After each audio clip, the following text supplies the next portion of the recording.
বিসমিল্লাহির রহমানির রহিম। প্রিয় সাংবাদিক ভাইরা, আজকে আপনাদেরকে জানাচ্ছি আমার সংগ্রামী সালাম। জাতীয়তাবাদী দলের পক্ষ থেকে সালাম জানাচ্ছি এবং সেই সাথে জানাচ্ছি শুভেচ্ছা। শ্রদ্ধেয় ভাইরা আমার, আপনাদেরকে জানাই আমি রিনা ইসলাম জন্মের পর থেকে বিএনপির রাজনীতিকে লালন করি। আমি ছাত্র রাজনীতি করেছি। আমি রাজশাহী বিশ্ববিদ্যালয়ে তাপসী রাবেয়া হল শাখার ছাত্র দলের প্রেসিডেন্ট ছিলাম। সেখান থেকে বের হয়ে আসি 2002 সালে। আমার প্রিয় শিক্ষক মহোদয় এখনো যারা রাজশাহী ইউনিভার্সিটিতে রয়েছেন তারা আমাকে এক নামে চিনেন। বিভিন্ন কমিটিতে বিভিন্ন কর্মসূচিতে তারা আমার নাম দেন, কারণ আমি ছাত্র রাজনীতি করেছি।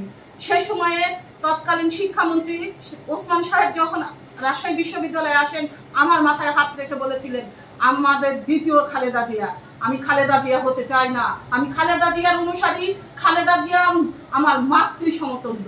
আমি খালেদা জিয়ার অনুসারী হয়ে থাকতে চাই। আমি শহীদ জিয়ার আদর্শকে লালন করতে চাই। আমি ছাত্র রাজনীতি শেষ করে যখন আমি এসে মহিলা দলের সাথে সম্পৃক্ত হলাম, কাজী হানার হাত ধরে আমি মহিলা দল রাজশাহী জেলা মহিলা দলে আসি। তারপর নাদিম মোস্তফা যখন জেলা বিএনপি সভাপতি, সেই সময় টুকটুকি আপা রাজশাহী জেলা মহিলা দলের সভাপতি, আমি সিনিয়র সভাপতি। এরপরে একের পর এক বিভিন্ন কর্মসূচি হয়েছে। আমি বাগমারা থেকে বাস ভর্তি মেয়ে নিয়ে যে সে সকল কর্মসূচিতে অংশগ্রহণ করেছি। হরতালে গরম পানি খেয়েছি, পুলিশের লাঠিচার্জ সহ্য করেছি, লাল পানি গরম পানি সব পানি সহ্য করেছি। আমি বাগমারা থেকে রাজশাহীর দূরত্ব 50 কিলো।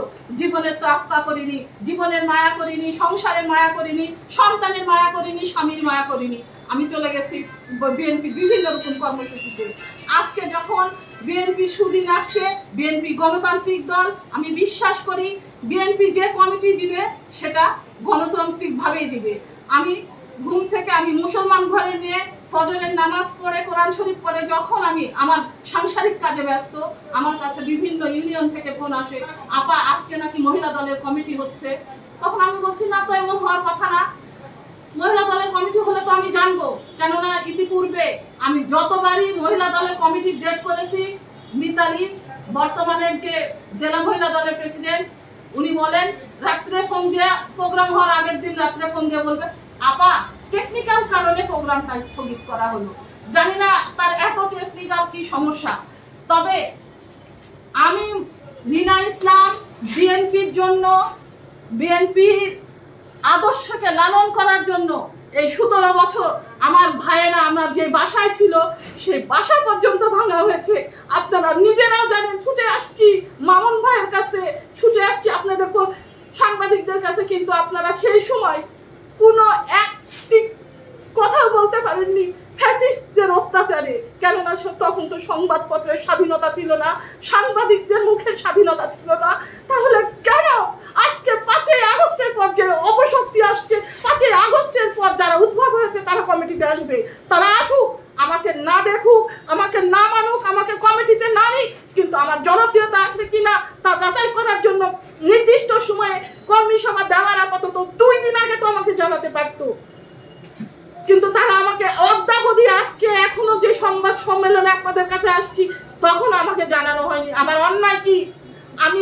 আমার অন্যায় এটাই যে আমি ভালোবেসে অন্ধের মতো বিএনপিকে ভালোবেসে বিএনপিকে লালন করে বিভিন্ন নির্যাতনের শিকার হয়েছি। এটাই আমার অন্যায়। আরেকটি কথা ভাই, সেটি হচ্ছে আমাদের কেন্দ্রীয় কমিটি থেকে রিজভী ভাইয়ের আজ থেকে 3 দিন আগে আমি রেখেছি পোস্টে, রাজশাহী জেলায় সকল বিএনপি সহ সকল অঙ্গ সংগঠনকে সকল প্রকার কর্মসূচি গ্রহণ করা থেকে বিরত থেকে সতর্ক থাকার আহ্বান করা হয়েছে। তাহলে কি কর্মী সম্মেলন সতর্কতার ইঙ্গিত, নাকি এটি একটি কর্মী সভা, এটি একটি অনুষ্ঠান, এটি একটি সম্মেলন? এটা কেন হচ্ছে ভাই? আপনারা দয়া করে আমার এই আকুতিটা কেন্দ্রীয় বিএনপিকে জানাবেন। আপনাদের মাধ্যমে আমি কেন্দ্রীয় বিএনপির কাছে, তারেক জিয়ার কাছে আমি আমার আবেদন জানাতে চাচ্ছি। আমি জেলা মহিলা দলে রুমানা আপাকে ফোন দিয়েছি। রুমানা আপা বলেছে এখনো আমাদের কিছু ঠিক হয়, মানে আমরা বাগমারায় যাব কর্মী সভা করতে, কিন্তু কোথায় কি হচ্ছে আমি জানি না। মিতালি আপা সব জানে, কেননা মিতালি আপা বাগমারার মেয়ে। মিতালি ফোন ধরেনি, অ্যাডভোকেট শামসাদ জাহান মিতালি আমার ফোন ধরেনি। আমি জেলা চান ভাইকে ফোন দিয়েছি, চান ভাইয়ের ফোন বন্ধ। আর দাদাকে, বিশ্বনাথ দাদাকে যখন ফোন দিয়েছি, দাদা বলছে তুমি চানের সাথে কথা বলো। আমি কার কাছে যাব? 100% পকেট কমিটির ইঙ্গিত দেয়। পকেট কমিটি না হলে, আমি যেটা শুনেছি, আমার শোনা ভুলও হতে পারে, আমি শুনেছি গতকাল পকেট কমিটি হয়েছে। এই কমিটির বৈধতা দেওয়ার জন্য অতি তাড়াতাড়ি আবার কর্মী সভা দেওয়া হচ্ছে। কেন তাহলে একটা রাতের মধ্যে কর্মী সভা দেওয়া হয় কি করে? আমি পৌরসভা মেয়রের কাছে আমি শোনার সাথে সাথে রাজ্জাক চাচার কাছে গেছি। রাজ্জাক চাচা বলছে রাত 11টার সময় মিতালি আমাকে বলছে ভাই কালকে আপনাদের ওখানে কর্মী সভা আছে, আপনারা আসবেন।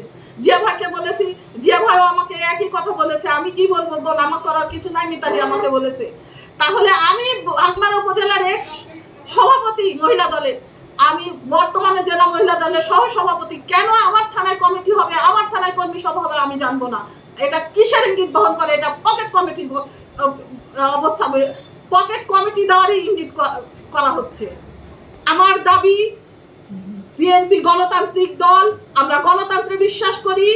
এই জন্য গণতন্ত্রের মা খালেদা জিয়ার নির্দেশ ক্রমে উনি বলেছেন পকেট কমিটি দেওয়া যাবে না, কোনো পকেট কমিটি হবে না। নির্দিষ্ট তারিখ দেন, 7 দিন আগে কর্মী সভা দেওয়ার একটা তারিখ ঘোষণা করা হোক, সেখানে মেয়েদের উপস্থিত করা হোক, কর্মীদের উপস্থিতিতে কর্মী সভা হবে। সর্বস্তরের মেয়েরা, সর্ব ইউনিয়নের মেয়েরা, সর্ব ইউনিটের মেয়েরা সেখানে উপস্থিত থাকবে। তারা যদি আমাকে চায় যে আমি মহিলা দলের সভানেত্রী থাকবো, তাহলে আমি হব।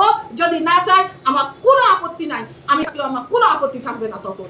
কিন্তু এই মুহূর্তে আমার একটাই আপত্তি, আমার দোষ কোথায়?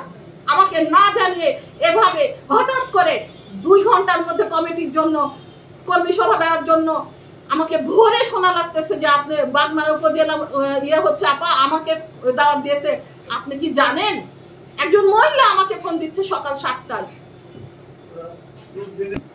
এই কমিটিতে আমি জানতে পারছি যে নিহার বানু তাকে সভাপতি করা হচ্ছে, জানি না সত্য কিনা। রূপালী খাতুন, সে কখনো কোনো দলীয় কর্মকাণ্ডে সংযুক্ত ছিল না। কারো স্বামী যদি জেল খাটার জন্য তাকে সভাপতি সেক্রেটারি পদ দেওয়া হয়, তাহলে এই উপজেলায় বিএনপির হাজারো নেতাকর্মী হাজারো মাস হাজারো দিন জেল খেটেছে, তাহলে তাদের ওয়াইফরা কোথায়? তাদের ওয়াইফকে তাহলে দেওয়া হচ্ছে না কেন? খুব সম্ভবত শুনেছি সেক্রেটারি। আতাতে আমি কোনো কমিটি নিতে চাচ্ছি না। নেতাদের ভালোবাসায়, নেতাদের মন জয় করে আমি কমিটি নিব না। নেতাদের মন জয় করব কম কাজ দিয়ে। তাদের সাথে বিগত দিনে আমি যে থেকেছি, বাগমারা উপজেলায় আপনারা দেখেছেন সাংবাদিক ভাইরা, আপনারা যখন যে কর্মসূচি হয়েছে ইতিপূর্বে নাজিম মোস্তফার সময়, আমি প্রত্যেকটা প্রোগ্রামে গিয়েছি। প্রত্যেকটা প্রোগ্রাম সফলভাবে, প্রত্যেকটা প্রত্যেকটা কর্মসূচি সফলভাবে পালন করার চেষ্টা করেছি। তার ফল কি আজকে আমাকে এটাই সহ্য করতে হবে যে আমাকে বাদ দিয়ে কমিটি দেওয়ার জন্য আমাকে জানানোও হচ্ছে না যে কর্মী সভা দেওয়া হচ্ছে? কেন ভাই? আমার কি অপরাধ? আমার সাথে যারা দল করেছে, আমার সাথে নির্যাতিত হয়েছে, আমার সাথে যারা এই 17টা বছরে একটা ভিজিটি কাজ, একটা বয়স্ক ভাতা পায়নি, একটা বিধবা ভাতা পায়নি, একটা সরকারি কোনো সামাজিক নিরাপত্তা কর্মসূচির আওতায় মধ্যে যেতে পারেনি, তারা কি অন্যায় করেছে? কর্মী সভা দিতে হবে এবং সেটা কমপক্ষে 7 দিন আগে আমাদেরকে জানাতে হবে। থানা এবং পৌরসভার যে সভানেত্রী, এক্স সভানেত্রী, আপনারা তারও কথা শুনেন।